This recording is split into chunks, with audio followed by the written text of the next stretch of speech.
when you're found faithful to God, and you serve in whatever capacity that you're gifted in to help bring the vision of the visionary to pass, be found faithful and do it as unto the Lord, not unto man. So that means if you're not working, if you're not sick for real, if you're not out of town, be found faithful to the house of God.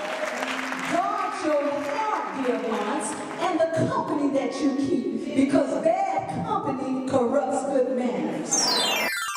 Be found faithful in the area of your stewardship. Don't play with your tithes, baby. Be a faithful tither. He said he would rebuke the devourer for our name's sake. And he'll open up the windows of heaven and pour us out blessings we won't have room enough to receive.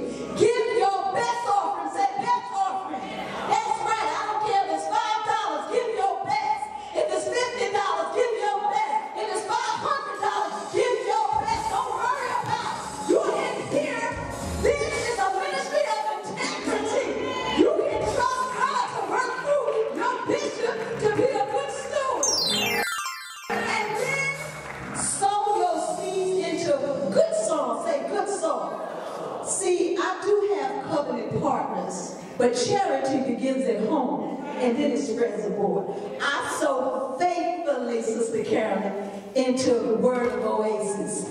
And then stand on the word of God. I don't care whether it's your healing, your marriage, your relationships, your job, and the area of your finance. Stand on the word of God and faithfully confess those confessions. And believe it.